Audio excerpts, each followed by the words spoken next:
Hey, it's Mark. I want to do a quick video on some of the stocks I've been following in Bitcoin and some of these short squeezes that are still squeezing and some of them that looks like they're done. So I think there's a lot of opportunities now to take the short side in some of these stocks that have been short squeezing because the market's had a good run and it looks like there could be a measured move, but I'm more focused on the individual stocks. So let's jump into some of the things I've been watching, like this BCHG here. It's the signal was the breakout of this really clear descending triangle. It looked like it was going to break out to the upside, and then however we just did a bearish engulfing pattern with these two candles where the candle reversed almost all the gains from yesterday. So it looks a little uncertain now that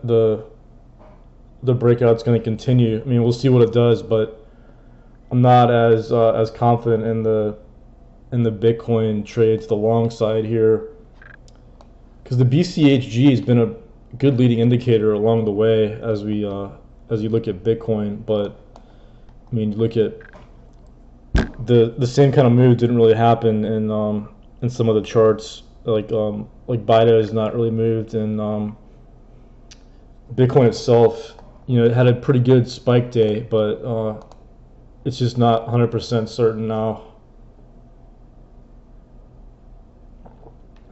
But here's this time. This is time for some things to kind of settle down, and so let's go to some of these ones I'm watching on the short side. PTON, I did put some puts back on PTON, Peloton, and I was just looking. This move up was kind of a gift to get some puts here, in my opinion. So you look at the long-term level that it held. It was about 420 or so, and then we got up to that.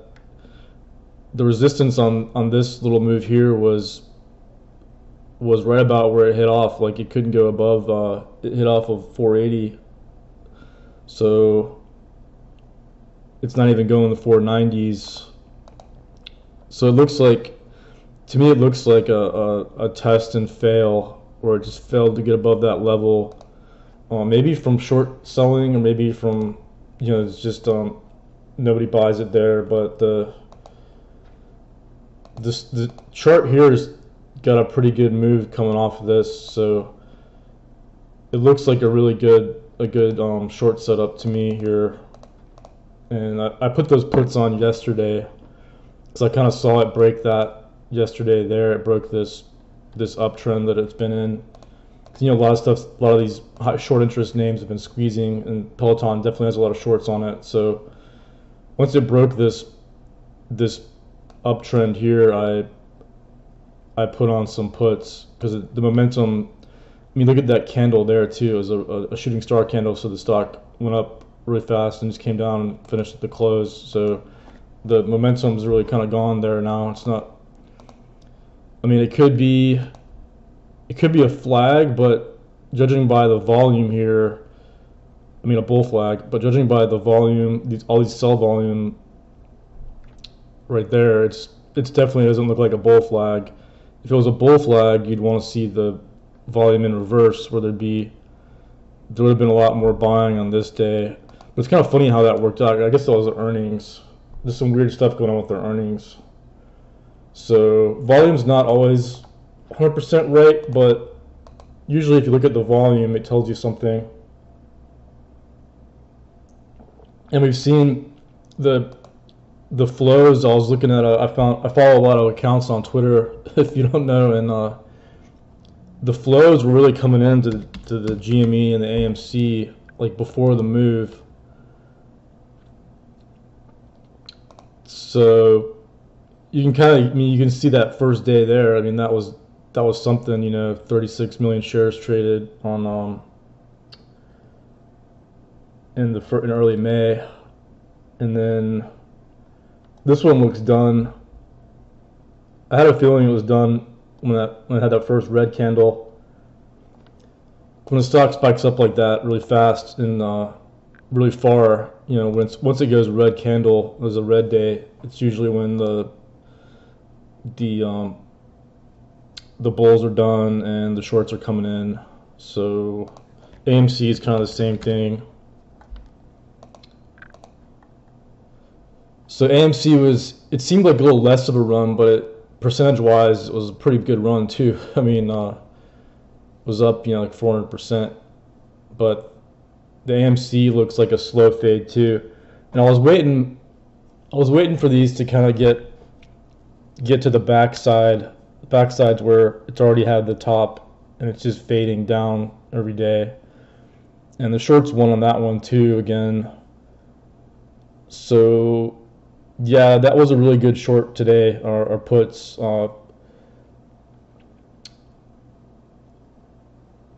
So let's see.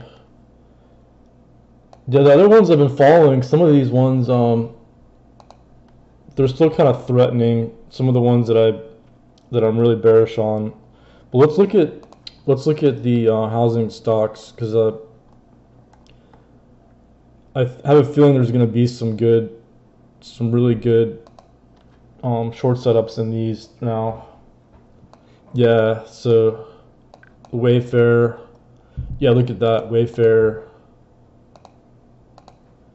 I put a Twitter post on this one when it went up here that it was a good short, and when it broke that downtrend, because it's trading in this channel here, these two lines, it's a channel. So once it broke through that channel, it was pretty obvious that it failed to hold that level there, so it was a good short. And it trades pretty well on technicals, really.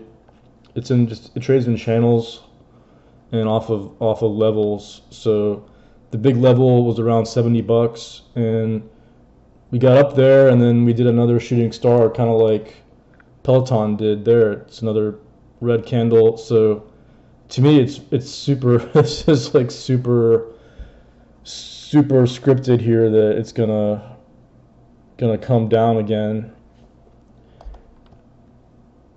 So that there was a level there that failed, like 71. So that uptrend momentum just kind of died out. And this was another earnings pop too, so they were able to make the move on earnings just because there's more liquidity, and it looks like, yeah, it's just a huge bull trap. I mean, it looks like it's going down too. I'm glad I looked at that one, because the Wayfair has been a pretty consistent short too when it, you know, once it starts to get some down momentum. You can see it trades in these really nice ranges, so you know, it goes up for a while, it goes down for a while, so it's easy to position a trade, you know, or swing trade, you know, with options to me. Yeah, I could be wrong. I mean, I could be wrong on both these, and this is like another fake out, and it's just gonna reverse. But I have a hunch, you know, that the housing market is not as strong. Like you know, you look at the factors that can drive housing, and it's not, at least consumer spending, you know, to furnish their houses and stuff. You know, it's not the best, you know, with rates where they are. So another short side. The other ones I'm watching on the short side, the VFS. So the VFS is, I mean, on the long side, because of the short interest, is VFS. So VinFast has a lot of shorts too. So I've been following the EV market pretty closely, just because there's a lot of things that control it, and it's to me it's easy to get the big picture on it. So what they're doing now with Biden just passed the tariffs on Chinese EVs. So if you're not a Chinese EV, you've got a chance, seems. So the VinFast is out of Vietnam. It's a Vietnamese company, but they're building factories here, and I don't think they have any factories in California, but I think they're planning one, but they're definitely planning one in North Carolina. They're building a factory in North Carolina, so this one has a chance, especially if those Biden tariffs affect the Chinese ones. But the sort of sentiment on Wall Street with this company is it's going to fail like all the other EVs. That's why it's heavily shorted, and um, it's been taken down for a while. But it's owned by the one of the richest or the richest person in Vietnam. That sort of like Elon owns Tesla and a lot of conglomerate of companies in the United States. The richest person in Vietnam owns Vin Group, which is a holding company, and this is one of the companies in that. So if you're shorting it, it's kind of like, people that shorted Tesla were really big on bears on Tesla. That means you're bearish on the richest person in the country. So, the reason all these EV companies failed is because they didn't have capital and they ran out of money. But if you've got deep pockets, and you're the richest person in the country, there's a good chance you're going to be able to get somebody to give you some money. So, even if I think Elon wrote a lot of checks probably to keep Tesla going, and same with this company. I think the billionaire that owns it, he's got his mindset on having us being successful with this company internationally, and they've already been successful in Vietnam, so it's not really a stretch to see them do okay here, in my opinion. But of course they did the IPO right at when the EV market was sort of slowing down. But I also put on some Pfizer calls, so I did a tweet post on that too. It's just been, the sentiment has been bad for so long that I think it's just switched, and they've got a bunch of free cash flow. And to me, it's just a dividend free cash flow play. Like, the dividend yield's higher than the risk-free rate. Look at like 10-year Treasury bonds. The yield, it's in the fours.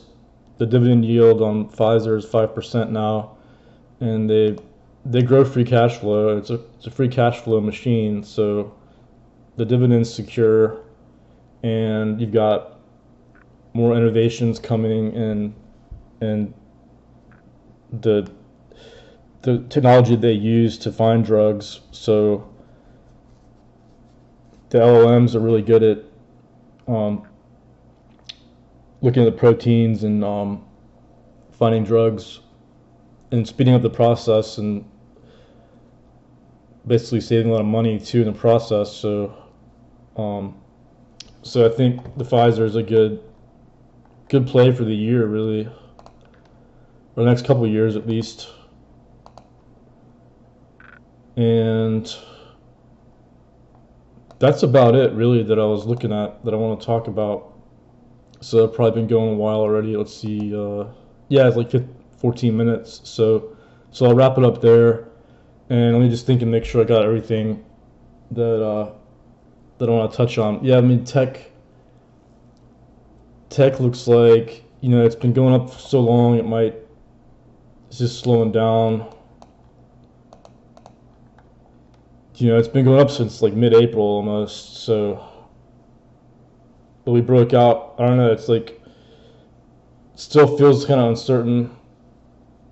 You got I think the Nvidia earnings will probably set the tone. Nvidia reports earnings in like a week or so, and Nvidia is right up on some resistance too. Yeah, I wouldn't be surprised if there's a pullback, and especially in some of these small caps that have run up so much. Because you know what happens when small caps try to break out, you know, they usually go back down. So we'll see on those. But I just kind of picked my spots here with the puts and the calls.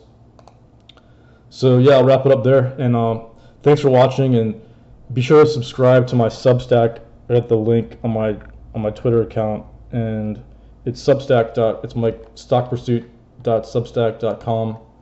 So if you go to my Twitter account right here and you look at my top there, it's a link there, Substack. And I've been finding some really cheap stocks that are less than cash. They're net cash. So you take their cash and subtract all the debt the company has, and these stocks have been selling for less than that. And the SLGC got bought out not long after I put it out on the blog. So I found another one that Sear is a good one too. So I found another one too. I found another one that I'm working on a post on. So if you want to see what that is, subscribe to my Substack here, and I'll be putting that out sometime soon. All right, well, thanks for watching, and I hope you have a great day.